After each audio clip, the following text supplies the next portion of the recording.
ఎప్పుడూ లేనిది కొత్తగా సెలబ్రేట్ చేసుకుంటే ఎట్లానే ఉంటుంది మరి. అనుకోకుండా మా వాడు స్వీట్ నేను అడగటం ఏంటో, స్వీట్ తీసుకురావటం ఏంటో, నా బర్త్డే సెలబ్రేషన్ చేసుకోవటం ఏంటో ఏమో కానీ ఆ నెక్స్ట్ డేనే నేనైతే పూర్తిగా సిక్ అయిపోయాను. నా పరిస్థితి ఏ విధంగా అయిపోయిందంటే సెలైన్లు పెట్టించుకుని ఇంజెక్షన్స్ చేయించుకుంటూ ట్యాబ్లెట్లు వేసుకునే స్థితికి అయితే వచ్చేసాను. ఓన్లీ 1 డేలోనే చాలా బాగా సిక్ అయిపోయాను. అసలు ఎక్స్పెక్ట్ చేయలేదు, అన్ఎక్స్పెక్టెడ్ అనమాట. ఇప్పుడు వరకు కూడా హాస్పిటల్ చుట్టూ తిరగటమే అయిపోతుంది.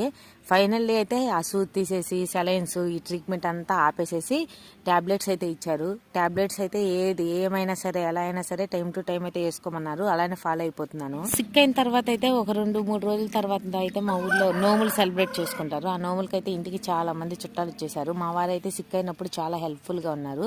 వచ్చిన చుట్టాలందరూ వచ్చి నన్ను పలకరించడంతో ఇంకా ఎక్కువగా నిజంగా బాగా సిక్ అయిపోయానేమో అన్న ఫీలింగ్ వచ్చేసింది. ఇంకా అక్క వాళ్ళు బావ వాళ్ళు కూడా అందరూ వచ్చారు. ఈ టాబ్లెట్స్ అయితే చాలా వెరైటీగా ఉన్నాయి చూడటానికి కూడా కదా, వేసుకుంటే కూడా